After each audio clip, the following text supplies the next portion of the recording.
Hello students, good morning. कल हमने छत्तीसगढ़ देश और राज्य के अंतर्गत देश और राज्य और उनके केंद्र शासित प्रदेशों के बारे में पढ़ा था। कल हम पढ़ रहे थे छत्तीसगढ़ राज्य की खो खो टीम की यात्रा 16 नवंबर से जम्मू कश्मीर की राजधानी श्रीनगर में स्कूली छात्राओं की खो खो की राष्ट्रीय प्रतियोगिता शुरू होने वाली है। सभी राज्यों की तरह छत्तीसगढ़ राज्य की टीम का भी चयन हो चुका है। इस टीम में भिलाई की सरकारी स्कूल क्रमांक 4 की साथी की छात्रा शारदा और सोनू भी शामिल हैं। इनकी टीम 12 नवंबर को छत्तीसगढ़ एक्सप्रेस से रवाना हो रही है। कहाँ हो रही है? खो खो प्रतियोगिता जम्मू कश्मीर को कब हो रही है? 16 नवंबर को। और भिलाई की 2 छात्राएं हैं जो कि छत्तीसगढ़ एक्सप्रेस से किस ट्रेन से जा रहे हैं? छत्तीसगढ़ एक्सप्रेस से जम्मू कश्मीर के लिए रवाना होते हैं।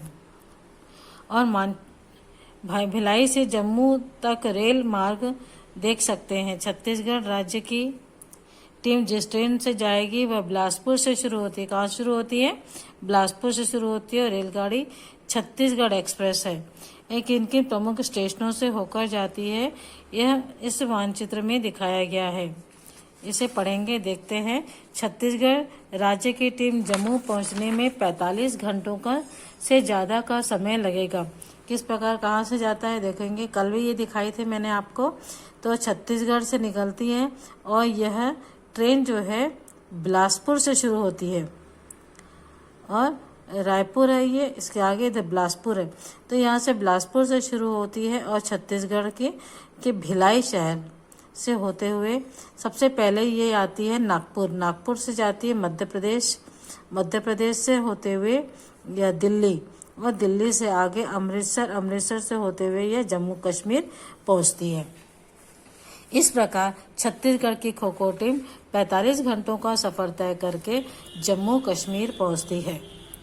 छत्तीसगढ़ राज्य की खो खो टीम भिलाई में 12 नवंबर को रवाना हुई और टीम के साथ प्रशिक्षिका सीमा बहन जी भी थी। सभी लड़कियां उत्साह दिखाई दे रहा था। सोनू ने कहा, कश्मीर में बर्फ से ढके पहाड़ देखने को मिलेंगे, झीलों में नाव चलाने में खूब अच्छा लगेगा। शारदा कहने लगी, मैं अपने माता पिता के साथ पहले भी हिमाचल प्रदेश घूम चुकी हूँ।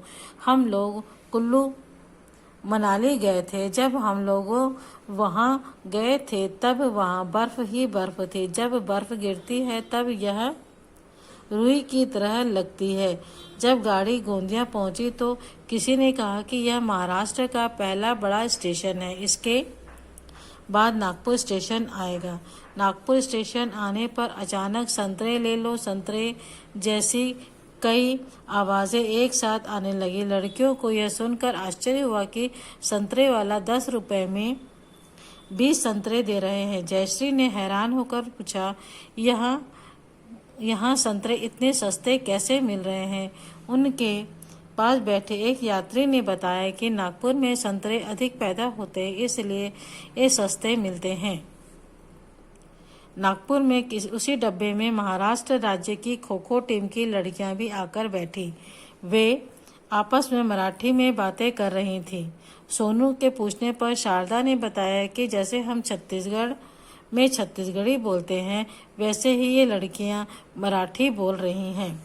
नागपुर में करीब आधे घंटे रुकने के बाद गाड़ी आगे चली। गाड़ी चलने के कुछ देर बाद सभी लड़कियां सो गई। सुबह जब नींद खुली तो गाड़ी होशंगाबाद के पास नदी पर बने पुल से गुजर रही थी। लड़कियों को पुल के ऊपर से चल रही गाड़ी से नर्मदा नदी देखना बहुत अच्छा लगा। कुछ देर बाद गाड़ी भोपाल पहुंची। बहुत से लोग वहां उतरे गए और बहुत से सारे नए लोग चढ़े। सभी लड़कियों ने वहां चाय पी और नाश्ता किया। सीमा बहन जी ने बताया कि भोपाल मध्य प्रदेश की राजधानी है, उसी तरह जैसे रायपुर छत्तीसगढ़ की राजधानी है। भोपाल से गाड़ी आगे चली और झांसी पहुंची। यहाँ सभी ने दोपहर का खाना खाया। सोनू ने पूछा, झांसी तो मध्य प्रदेश में आता है, आता होगा। एक यात्री ने बताया कि झांसी उत्तर प्रदेश का भाग है।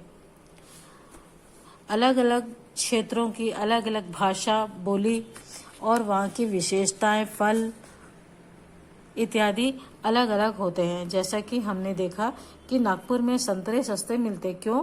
क्योंकि वहाँ पे संतरों की खेती की जाती है और वहाँ पर अधिक मात्रा में संतरे उगाए जाते हैं।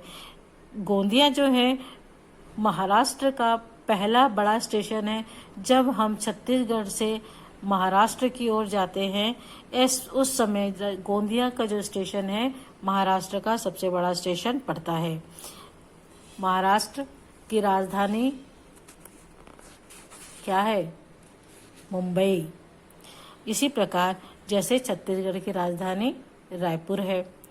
लड़कियों ने वहाँ पर देखा कि उनके साथ जो और लड़कियां खो खो टीम की आकर के बैठी थी, वे आपस में मराठी बात कर रहे थे, क्योंकि महाराष्ट्र की भाषा क्या है? मराठी है। ऐसी स्थिति में जैसे हमारे यहाँ छत्तीसगढ़ में छत्तीसगढ़ी बोली जाती है, इसी प्रकार महाराष्ट्र में महाराष्ट्री में मराठी भाषा बोली जाती है।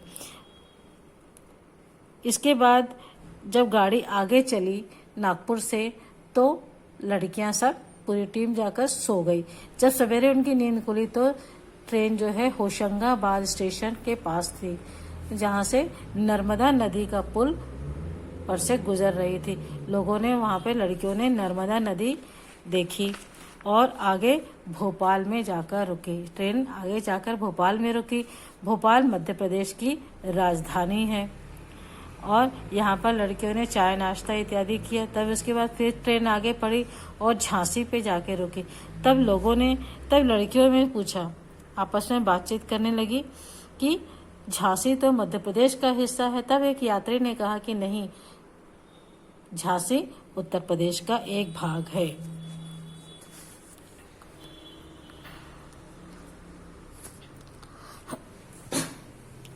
कुछ घंटों बाद गाड़ी आगरा पहुंची। सीमा बहन जी ने बताया कि आगरा शहर संगमरमर पत्थर से बने ताजमहल के लिए संसार प्रसिद्ध है। उसी दिन शाम होते होते गाड़ी नई दिल्ली रेलवे स्टेशन पहुंच गई। छत्तीसगढ़ और महाराष्ट्र की टीमें यहां उतरी। यहां से वे रात में चलने वाली झेलम एक्सप्रेस से जम्मू के लिए रवाना हुई। दिल्ली से ही इस गाड़ी की एक नई टीम चढ़ी। यह दिल्ली की टीम थी। झेलम एक्सप्रेस पानीपत, कुरुक्षेत्र, अंबाला, लुधियाना, जालंधर आदि शहरों से गुजरते हुए दूसरे दिन जम्मू तवी पहुंचती है। यहाँ पे झांसी में बच्चों ने खाना खाया, लड़कियों ने। उसके बाद ट्रेन आगे बढ़ी तो शाम होते तक ट्रेन जो थी आगरा पहुंची। आगरा पहुंची गाड़ी आगे। कुछ घंटों बाद ट्रेन आगरा पहुंची। सीमा बहन जी ने बताया कि आगरा में संगमरमर में से बना हुआ विश्व प्रसिद्ध ताजमहल है, जो संसार में विश्व प्रसिद्ध है। उसी दिन शाम होते होते गाड़ी नई दिल्ली रेलवे स्टेशन में पहुंच गई। छत्तीसगढ़ और महाराष्ट्र की टीमें जो हैं यहाँ उतर गई। यहाँ से वे रात में चलने वाली झेलम एक्सप्रेस से ये जम्मू के लिए रवाना हुए।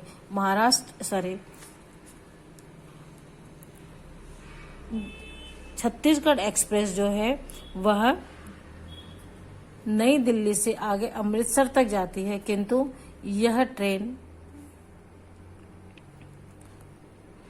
जम्मू कश्मीर तक नहीं जाती। इसलिए जम्मू कश्मीर जाने के लिए वाले यात्रियों को दिल्ली में उतरकर दूसरी ट्रेन से आगे का सफर तय करना होता है।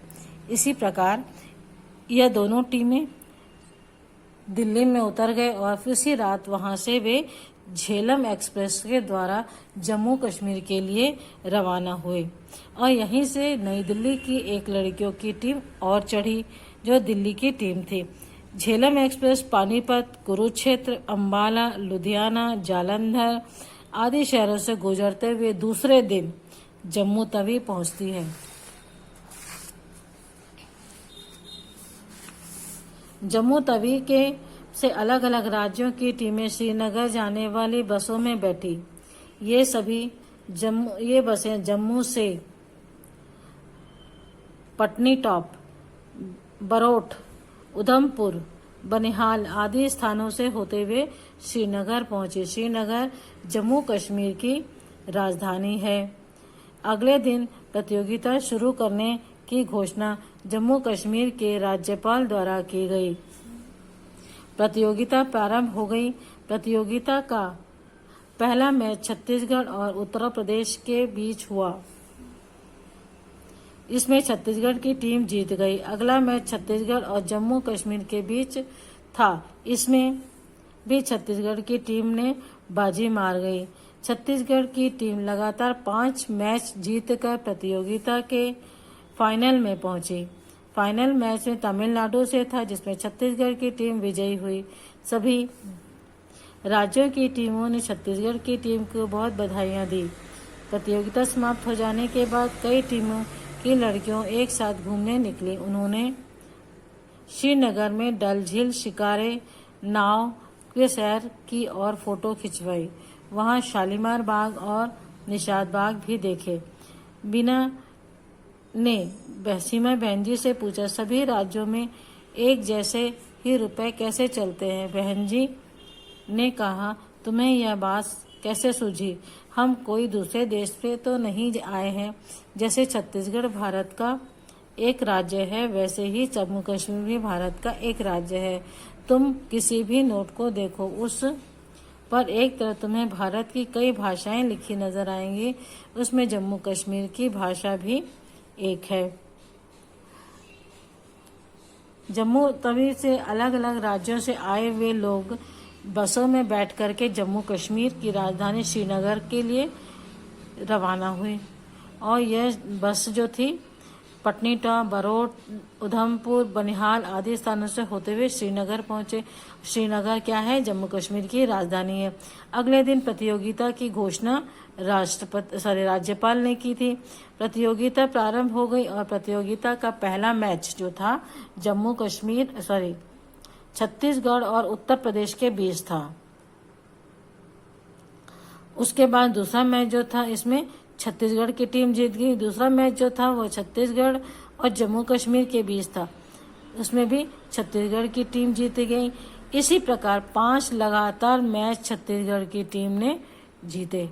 और अंतिम मैच जो था, जो फाइनल में मैच था, वह तमिलनाडु के साथ था।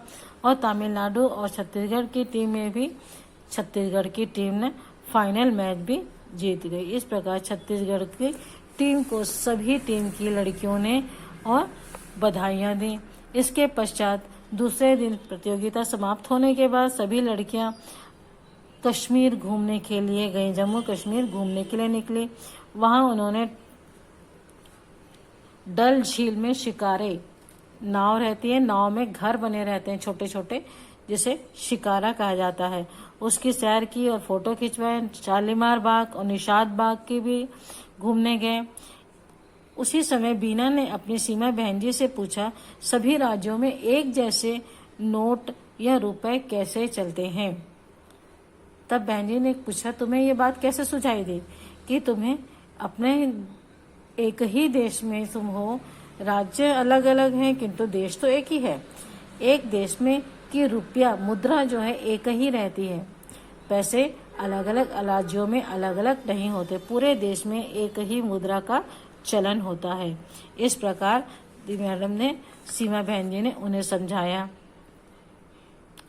कि जम्मू कश्मीर भी छत्तीसगढ़ की तरह एक राज्य है। डल झील देखने के बाद सभी लड़कियां जम्मू कश्मीर की दूसरी जगहों पर घूमने गईं। जम्मू कश्मीर कुछ जगहों को देखने के बाद लड़कियों ने श्रीनगर से जम्मू की बस पकड़ी और जम्मू से उन्होंने रात में दिल्ली आने के लिए फिर से झेलम एक्सप्रेस पकड़ी। दिल्ली पहुंचकर उन्होंने एक दिन दिल्ली के प्रमुख जगहों को देखा और दूसरे दिन छत्तीसगढ़ की टीम छत्तीसगढ़ एक्सप्रेस से भिलाई वापस लौट आई। अपने भारत के इसके पड़ोसी देशों को पहचाना।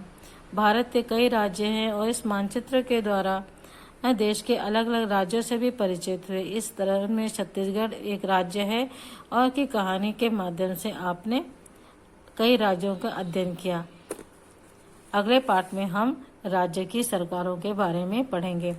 इस प्रकार लड़कियां घूम करके जम्मू कश्मीर घूम करके वापस बस द्वारा श्रीनगर पहुंचती हैं और फिर झेलम एक्सप्रेस से दिल्ली पहुंचती है। दिल्ली पहुंच करके वे कुछ प्रमुख स्थानों पर घूमती हैं और फिर छत्तीसगढ़ एक्सप्रेस पकड़ के वापस भिलाई के लिए रवाना हो जाती हैं।